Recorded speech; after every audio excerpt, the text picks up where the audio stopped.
You are now listening to the RSL Show on KSL Sports, Utah's largest sports network. Your number one source for everything Real Salt Lake. Utah's number one rated Real Salt Lake podcast.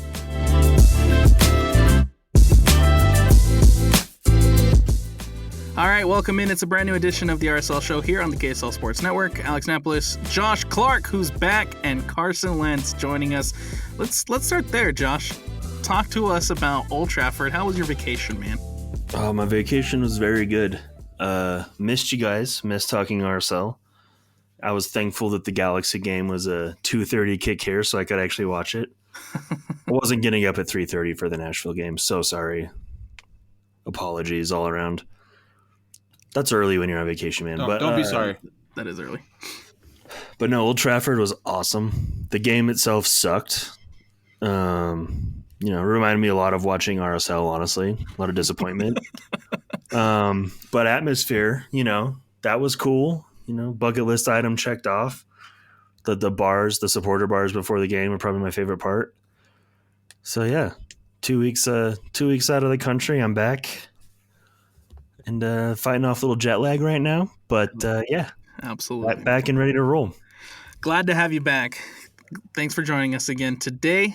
I'm gonna completely ruin your emotions though, because the DP9 that Real Salt Lake was in advanced talks with is no longer in advanced talks with, and I'm talking about Robert Bosnick, the Boa Vista DP9. Me and Carson talked about it last week. Per reports, the talks have now stalled out, and Real Salt Lake has moved on to other targets before the window closes. We are officially a week away from the closing of the MLS winter transfer window. April 23rd, Wednesday, April 23rd, that closes. Real Salt Lake are on the clock, man. Time is ticking away. You got to do something. But bigger question, is anyone surprised? Like, Nope. Honestly, is anyone surprised? Nope. I honestly wasn't that stoked on this dude. I'm not even going to go for his name because I read it, looked him up, and then I moved on, right? Like, he's not a guy that is going to come in and kill it right away, which is what we need. Maybe he is. I also said I wouldn't want Brian White out of the group that was rumored. Actually, I said he's one I would take, but I wouldn't be that happy about it, and now he's killing it. But, yeah, that's in the past. Oh my God, dude! When did Chicho go? January 11th. That was when he was officially gone, right? That's when he was officially traded away to San Jose. Yep. And here we are. Tick tock, tick tock. When's it gonna happen? I know they said they had lots of targets in mind, but like We were gaslighted. but also what this dude from. But was it Bosniak? I can't say his name. So sorry. I'm assuming it's Bosniak, yeah. Whatever. Like, where was he in our option chart, right? Was he the first guy or is he the seventh guy? And we're getting down to like number 10, on the guys we're looking at. You know what I mean? That's a great question, yeah. I don't have a lot of confidence right now that something's going to happen that's going to, change the trajectory of our season. I'm just a little cynical, but I just don't see it happening. I hope it does, because then I can, eat crow or whatever, but. A little bit less concrete, but a name that's been swirling out there on the Twitter sphere is Afimiko Palulu, who came from the team in which Dominic Markzuk played. That name came about earlier in the week, and it kind of makes sense after the report from Bogart saying that Real Salt Lake has moved on to other targets because stalled talks with Bosniak were happening. Basically, what it seems like from his article was saying is Boa Vista still technically isn't relegated. They're still not completely out of the top flight of Portuguese soccer. And so they're kind of delaying it to see if they're able to hold on to some kind of salvation, which in Real Salt Lake's case, you can't really wait. Waiting time is over. It's been over. But you got 1 week. I'm looking at this guy's stats, right, for his current team that's the basement dweller in Portugal. Yeah. Is this guy really going to save you? Nope. You know what I mean? Are they that hard up on players? This guy scored 10 goals, but he's definitely not a DP9 in my book. I don't feel like he's a DP9. I feel like we could find better. Yo, you know who was available? That freaking his name was? He was at Atlanta United last year, and he went to where'd he go? The Greek guy. Makis. Yeah, he wants out of there. Yo, Katranas, make a phone call for us. I'd take Giacomakis, bro. It's a pipe dream, but we're not paying for him. But I'd take him, man. Oh, I would absolutely take him, but Yeah. we're looking for a project right now, right? Which is silly because we have a lot of projects. We need someone that's a veteran, a proven goal scorer to come in to help these projects along. This Palulu guy, he's a little bit older. He's 26, and he has looks from Beşiktaş in Turkey and a couple of other European sides. Okay. But that's it. Those are the only two names that Yeah. have even popped up in this. And like I said, you got 1 week left. Does Real Salt Lake make the move before the deadline? If I was a betting man, we'll get something on deadline day, but I don't know that anyone's going to be super pumped on it or it's going to move the needle. Remember, Piol and Ajago were supposed to change everyone's minds and potentially be Golden Boot,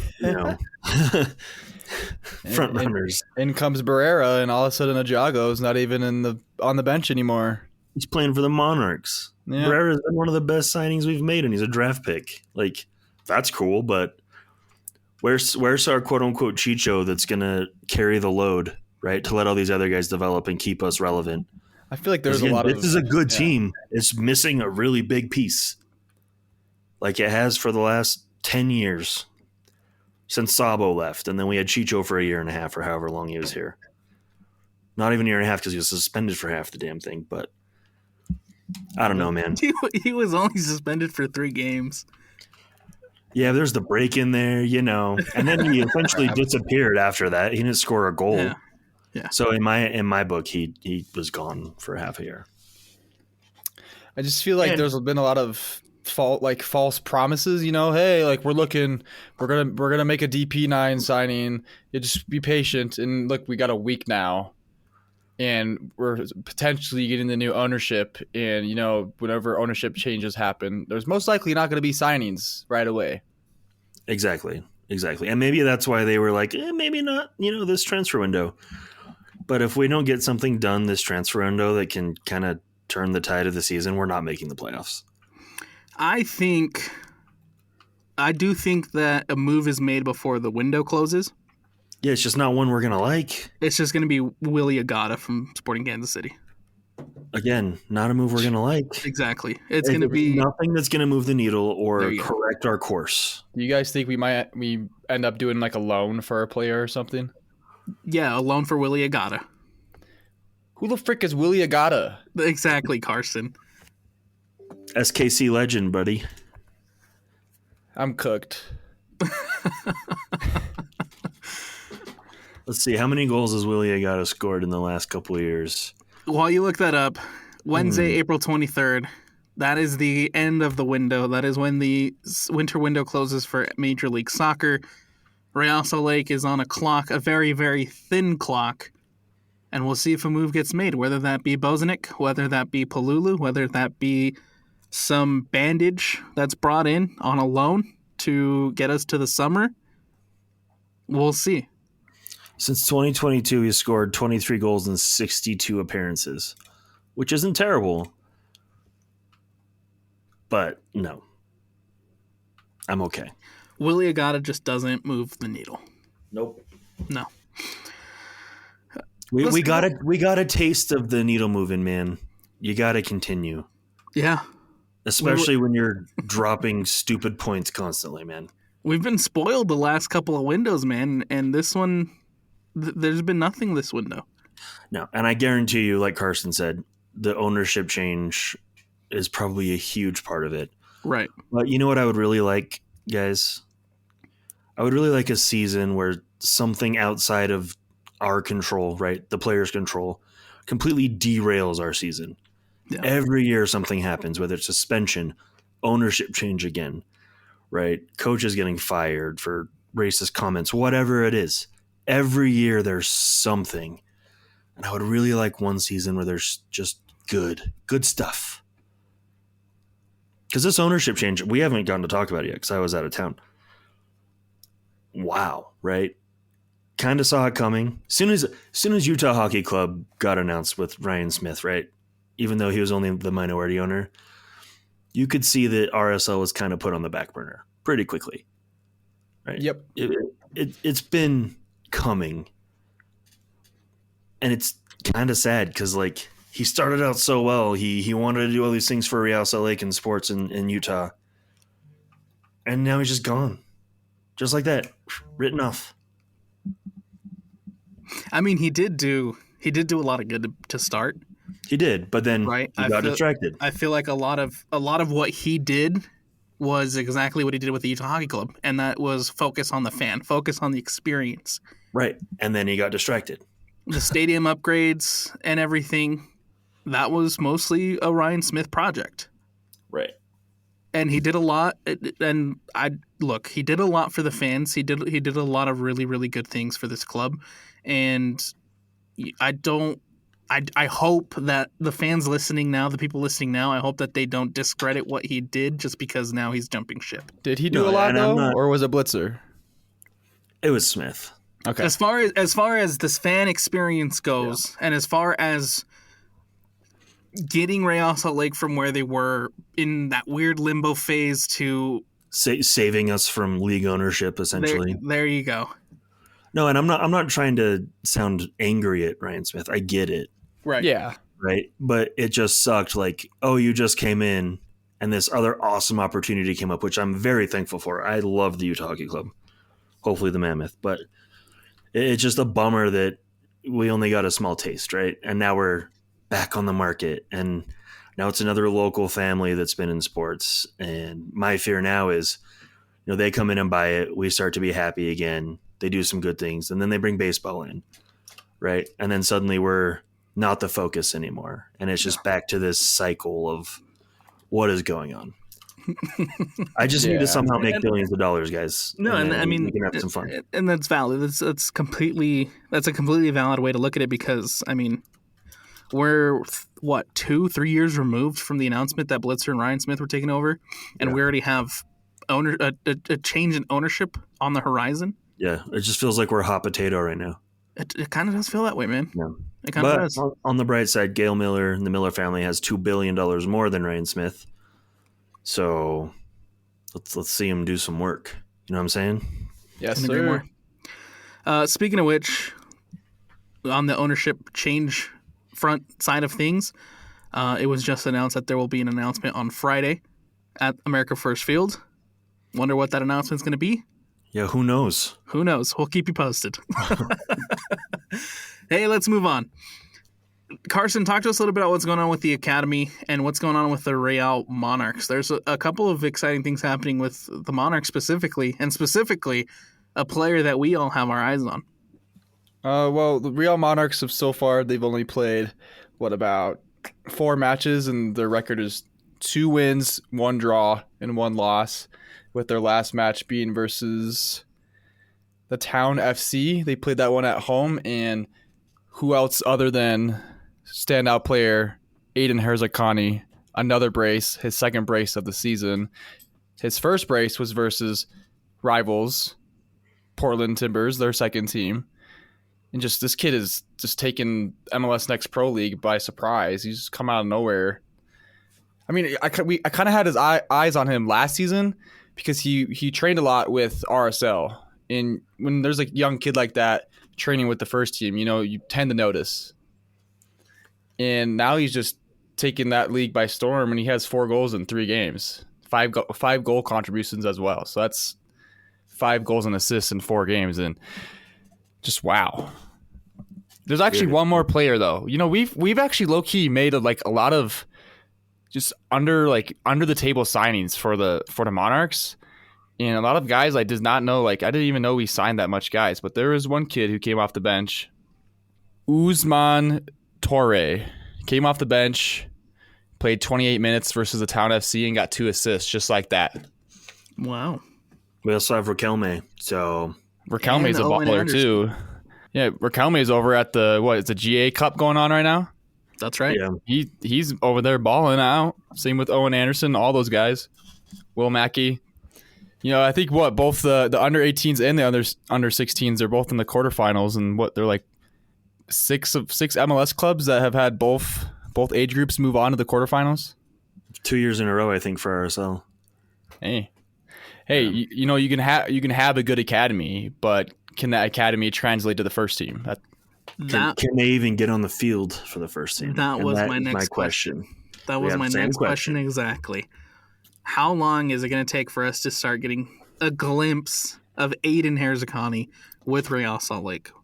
Luka Moise is a baller as well, and he's been on a homegrown contract for a while now, and he still hasn't made his first appearance. I'm like, the whole homegrown contract situation confuses me, because what's the point of signing like those young kids to a contract like that, and then all of a sudden they're 21 years old and they've still never made a first team appearance? I'll tell you what it's for. The Taylor Booth situation. Exactly. I know nothing about that. So, or the Ledesma situation, right? Yeah. We got nothing in return for them because they were now that they're under a contract.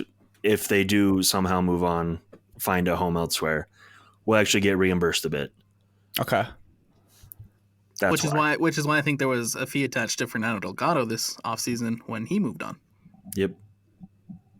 We basically are going to get reimbursed for training them. Yep. Okay, that checks out. Because Ledesma and Taylor Booth are probably market values like up in the millions now, and we could have probably been paid pretty good from Bayern for Booth. And where'd Ledesma go? PSV. Yeah, we also would have had better rights on them had they been under contract for RSL. So yeah. I don't think Booth was ever really an option for RSL. That one was a little different, but so now let me play some devil advocate here with you guys.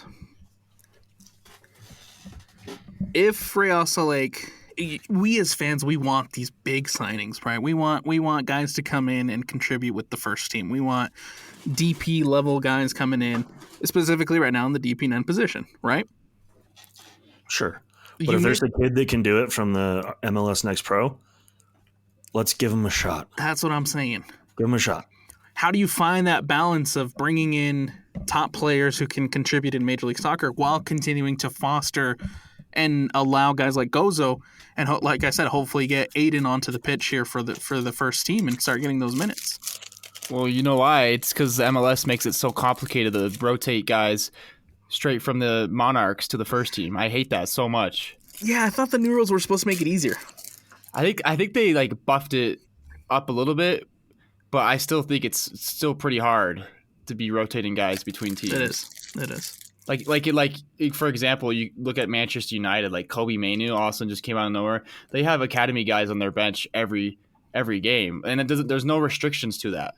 What I like about those rules is if you train those players and they grow up with your team, like it's never a restriction to have them go to the first team just like that. So I don't understand why there's a restriction for young players in the MLS, because I feel like it just makes it even harder for guys to get on the pitch.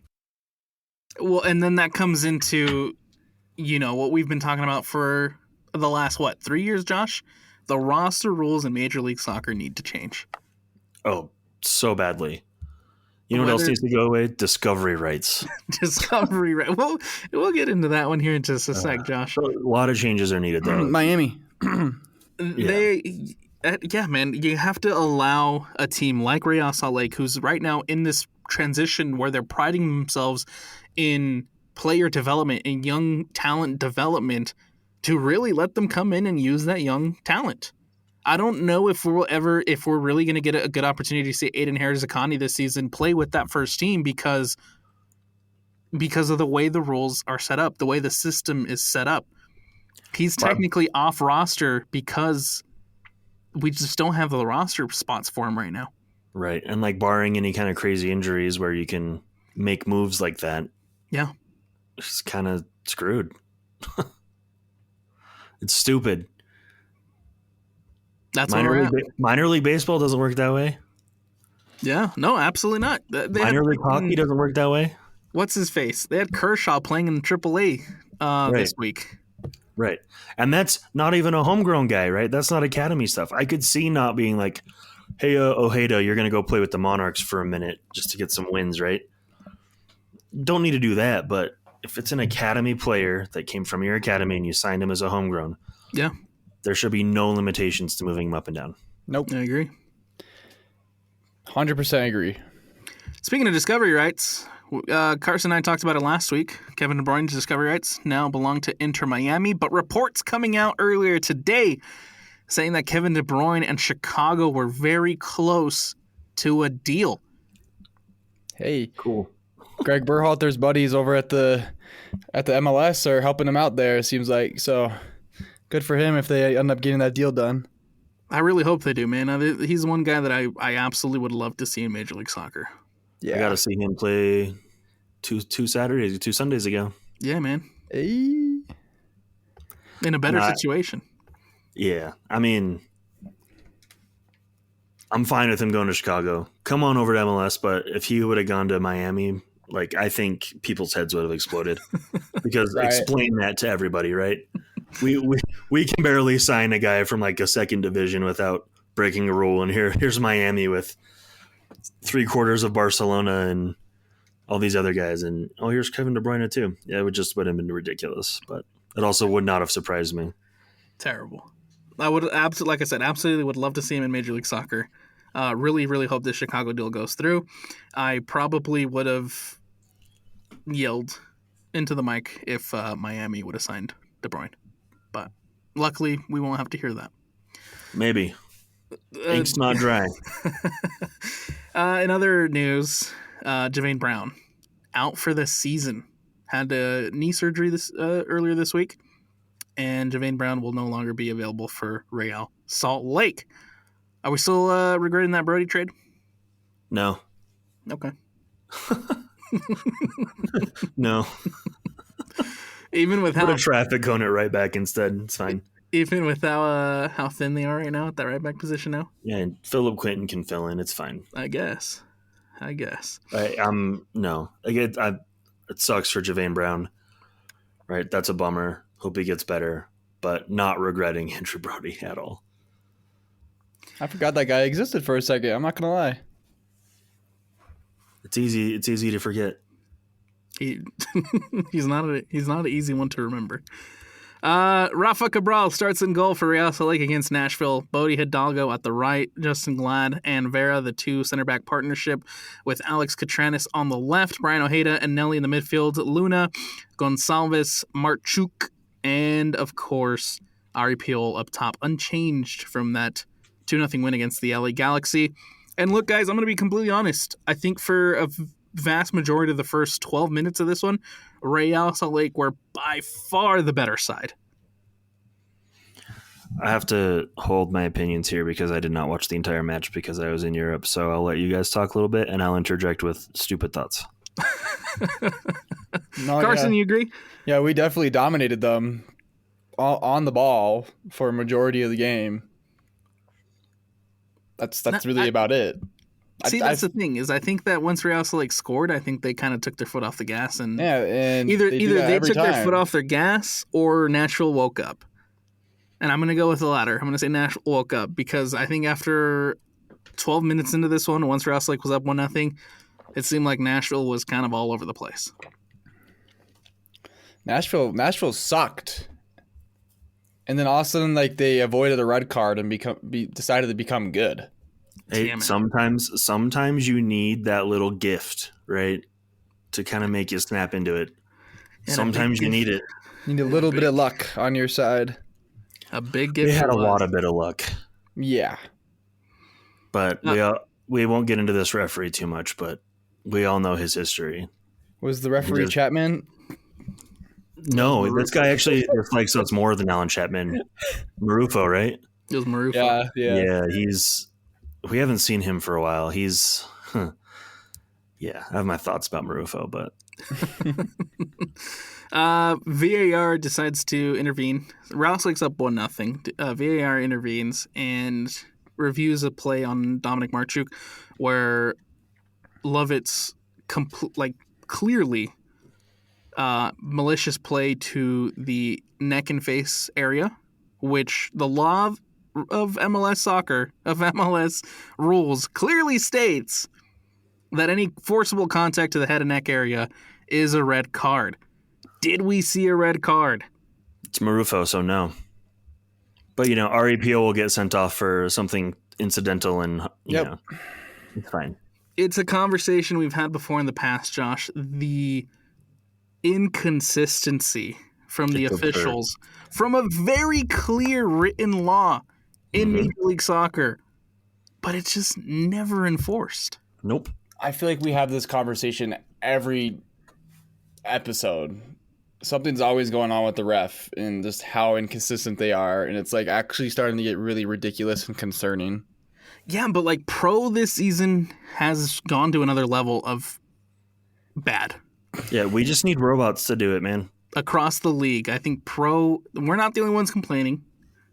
Pro this season has just been poor. And then the fact that, talking about Lovitz, and then the dude that was supposed to get sent off scores a goal. Yeah, there you go. Very 2013 MLS Cup final. Aurelio Colin. I loved Trey's tweet where he was going after Colin. He was like, "Oh, kind of reminds you of 2013, doesn't it, Colin?" Question mark. Or Aurelian? He said Aurelian. Yeah. It's yeah. It's baffling, dude. And then for that decision to not go your way, and then the PK at the end going to VAR is just. You got to be kidding me with your. It feels like blatant, like FU energy to RSL from Marufo, and it always has from him. Yeah. He literally has something against Real Salt Lake. Beckerman's not here anymore, bud. You know what I mean? I don't know what he called you on the field every time he saw you, but stop. To be fair, though, we could have easily avoided that corner goal, though, if Vera and Cabral communicated properly on that play. Yeah, and again, referees will make bad decisions, and you have to play through them, and we didn't. Yes. So, well, I mean, and there's something that we didn't talk about, but before Real Salt Lake's even up 1-0, there's a wide open goal that Dominic Markchuk just can't hit. Yeah, it seems to be a trend. Seems to be a trend, doesn't it? What are we practicing in practice? Like, do we not know how to finish? Like, are we not practicing how to finish in practice? Well, the reason I bring it up is because you score that one, you score again in that 12th minute with Dominic Markchuk. Not only is Markchuk on a brace, but you're up 2-0, and it's a completely different conversation. Mm-hmm. Well, at least get a point. If Nashville goes on and still scores the other two, you still at least walk away with a point. Marchuk still wasn't as bad as Diogo's, though. No, the Diogo one against the Galaxy was far worse. I'm really kind of sad I miss being able to talk about that because my God, dude. No, you're not. It does. I'm just saying it doesn't help his case to argue against our narrative of this guy's ass, right? And then he does that. And just not. Hey. At least he played good against Nashville. I thought Diogo played a pretty decent game against Nashville. Decent doesn't get us points, brother. And DP, like decent shouldn't be DP money. Look, I'm not defending him completely. I'm just saying, you he had a decent now. game. I'm not defending him completely. I just said he played decently. Yeah, decent's fine, but I want more. When we don't have a striker, I need him banging in goals right now. And it's just at least our Katranas agenda has been working finally. He started starting again, and we actually have some life on that left side. Then you're just seeing more consistency across the back line. I thought, one, you rotate, you roll out the same lineup that held a clean sheet against the Galaxy. Defensively, I thought Real Salt Lake played pretty well. Brian Vera, man. Yeah. This performance from Vera was probably the best performance I've seen from Vera in a really long time. He's growing on me. He's growing on you after 2 years here? I'm sick and tired of his like red card shenanigans. I mean, sure. Like that, like that stuff like that is just like bugs me a lot. Something tells me you didn't get to watch Olave play a lot as a child. Nope. I did not know. Or Beckerman. Okay, I watched a lot of Beckerman, and I didn't really have an opinion then, like I do now. No, I know. And I also probably would have had a little bit biasness towards Beckerman and be like, he's the GOAT. It's whatever. Look, man, I thought Vera played a phenomenal game. Defensively, I thought Rouse Lake played a lot better. But Henning Mukhtar knew exactly what the hell he was doing on that penalty call. Yep. He looks over his shoulder, sees where Nelson is, and just sticks out the landing gear, man. Just sticks it out. And Nelson's not even trying to tackle him at all. Nelson's looking in the air, like tracking the ball, and Mukhtar just stands in the way, and he's like, I guess I'll just dive. No, Mukhtar knew exactly what he was doing. I don't think Mukhtar had any intention to go shoot that ball or really play that ball. Oh, no, he was trying for a penalty. He was going down. Yep. That, like I said, he looks over his shoulder and you can clearly see the landing gear get pulled out. It's frustrating. So lame, man. And I don't even hate Mukhtar though. I think he's a good player. Stuff like that annoys me. You know what's even more annoying? Jesus Barea getting his first goal. In an RSL kit. Yup. And then it's called back. Hey, Markchuk was offsides. Called back for an offside from Dominic Markchuk. And I'm gutted for Barea, but I'm more gutted because, again, you get another really, really good opportunity to have a lead, to take a lead, and it gets called back. It's very, very unlucky for RSL this game, man. I think that's a good way to put it. I think it was a little bit of unlucky for Real Salt Lake. Can't catch a break right now. Real Salt Lake falls 2-1 in Nashville. And so with that, Real Salt Lake find themselves in 10th place with just 9 points on the season. 8 goals scored, 13 goals against, 3 wins, and 5 losses. Still yet to get a draw. I'd take a whole run of draws at this point. Hey, Josh, we're 2 games away from 10 games, by the way. Yeah. Then we can really have some opinions, huh? Yep. Not like we already don't. Other than we're trash. Anyway. The team itself is not trash. Yes. The finishing is trash. That's all I'll say. It's still a good side. It's a good side. They just haven't figured it out. They need to figure it out. And they need someone to score some damn goals. That is all. Couldn't agree more. Let's take a look around Major League Soccer. Toronto FC with a draw. A 0-0 draw against Minnesota. New England beating Atlanta United 1-0. Hey, look, money doesn't buy you the best squads. We all know this to be true. How much money did Atlanta pour into this squad this year? A lot. A lot. $22 million just on Latiloff alone. And they're in the same situation as Rouse Lake. They're in 11th place in the East with 9 points. But at least they swung for it. Yeah. Can't fault them for trying. But again, I'm not asking for a $22 million striker here, Alex. No. Even just the $2 million striker that can come in and score goals, man. Come on. I'd be totally happy with it. Yeah. Doesn't need to be a Golden Boot winner. Yeah. Give me 15 goals, couple assists, I'm happy. Orlando probably high, but anyway. Orlando with a 0-0 draw against New York Red Bulls. Charlotte with a 1-0 win over Montreal. Cincinnati with a 1-0 win over DC United. New York City FC with a 1-0 win over Philadelphia. Brian White, 4 goals. 4 goals, dude. The first ever 4-goal game from any player in the history of the Vancouver Whitecaps. And it goes to Brian White, who scores 4 against Austin, and they win it 5-1. Dude's having himself a year. Man, I want Brian White. You know, though, Carson, had he come to RSL, he would not be in this form. Yeah, probably. He wouldn't stuck. be. Yeah. Seattle with a 1-0 win over FC Dallas. Nashville, of course, 2-1 over Real Salt Lake. Colorado with a 3-2 win over San Diego FC. I'm kind of happy San Diego lost, man. I think San Diego needs to come to earth. A couple of come to earth moments. But to Colorado, though? Yeah, to Colorado, no. But to Colorado. We're dude, getting the Rocky Mountain Cup back this year is going to be tough on this side. Yeah. Oh no. LA Galaxy with a 1-1 draw against the Houston Dynamo, as they're still looking for their first win of the season. LAFC with a 2-1 win over the San Jose Earthquakes. Portland with a 4-2 win over Sporting Kansas City. Chicago 0-0 draw against Inter Miami. And Columbus with a 2-1 win over St. Louis City. In the Western Conference, at the top of the table, number 1, Vancouver with 19 points. Makes me happy, actually. I'm so incredibly happy with the season Vancouver's having.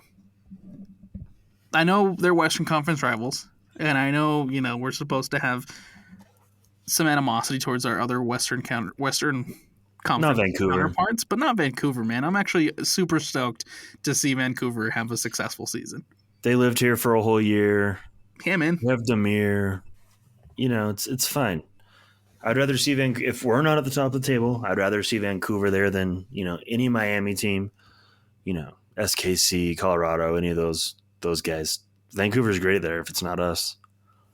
In second place, Minnesota with 15 points. In third, San Diego FC with 14. In fourth, Portland with 14. Fifth, Colorado with 14. Sixth, Austin with 13. 7, LAFC with 12.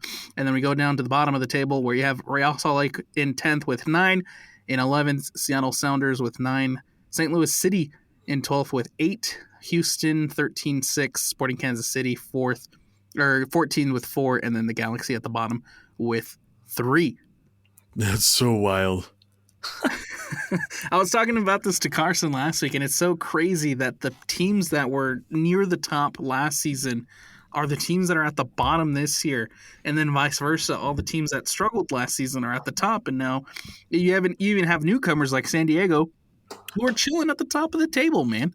That seems to be an expansion team thing, though. The last few expansion teams, their first year, they do pretty well. And then we see the true fall off, right? Yeah. So look at St. Louis, man. Yeah, true fall off. Remember when they were scary to play? They're not even that tough of a team anymore. Nope. When they beat Real Salt Lake 4-0 at home. That was a brutal one. Don't remind us, man. Come on. That was a brutal one. Real Salt Lake taking on Toronto FC this Saturday, 7:30 p.m. kick at America First Field. This Toronto team is not good. Let's be honest. They're not, but they haven't been good for a really long time. They have yet to win a game this season. They're sitting at in the Supporter Shield race. They're in 28th place with 0 wins, 4 draws, and 4 losses. -6 goal differential, only 4 points on the season. They've, I think Bernadeschi is probably the only good thing about Toronto right now. What happens when we play teams we're supposed to absolutely destroy, though, at home, Alex? Yep. I mean, you got a 2-0 win against the Galaxy. Insigne hat trick. Insigne may or may not play. Who knows? I'm just being negative, man. I know you're being negative, but Someone's got to be, man. These are games we have to pick up points in, and that scares me. Yes. Right? You have to beat the bad teams when you're a mediocre team. Well, I was talking to Carson about this last week, and I said that the Galaxy game was a must-win. Absolutely was. It was weird to be talking about must-wins this early into the season. And I think you look at this Toronto game on Saturday, and for me, again, it's a must-win. It absolutely is. If we do not beat Toronto, man, we're cooked. There are problems. Bigger problems than we think there already are. You know what I mean? Historically, this is a Rouse Lake side who has been good against Toronto. 8 wins, 4 draws, only 3 wins for Toronto as far as the series goes. Rouse Lake went to Toronto in 2023, came back with a 1-0 win, a very gutsy 1-0 win. I think the goal was scored in the last minute. Yes, Julio with a 92nd minute winner. And then before that, you had Toronto come to America First Field in 2022, where you draw 2-2. Yeah. I don't know, man. It's a must win, but where's the goals going to come from? You know what I mean? Toronto is going to be motivated. They're going to see that they have a chance in this one. right? I don't know. It feels like a trap game in a lot of ways. Yeah, I can see that. And I can see that too because, I mean, you go back to their previous results. It's a 0-0 draw against Vancouver, and we're just talking about how good and impressed we've been with Vancouver this season. You get a 1-1 draw in Miami. Right. They're a bad team, but they're course correcting, right, slowly. Huge result. And who's to say the big course correction isn't going to happen at America First Field? And then last week they get a 0-0 draw against Minnesota, who again is sitting at the top of the Western Conference right now in second place. Yep. So as much as I would like to say, yeah, we're going to hammer them, we'll see. I would not be surprised if we're back on here next week being like, what is going on? Like, is it the coaching? What is it the coaching staff? These questions are going to start getting asked if we drop points to teams like this. Questions are already being asked what the results we're getting right now, let alone. Yep. I mean, I log into social media and, everything I see, and the first thing I see is people questioning Pablo Mastrani and whether or not. Which is valid. I think it's okay to question the head coach because it's concerning. We bring in all these assistant coaches for him. We spend all of his money on him, and we're still not seeing results. But we're also not giving him the players he needs. Well, we did. It's a multi. Yeah. It's a multi-factor issue, right? There's levels to it. Yeah. But the thing is, you can't be relying on one player to be brought in to win games. Like good teams. It definitely feels like Chicho was his Band-Aid. Yeah. But who knows, man? But I mean, the poorer the season gets, right? The more those questions get asked, and I think that's when it's valid to ask them. I don't think we're far away from it being a valid concern.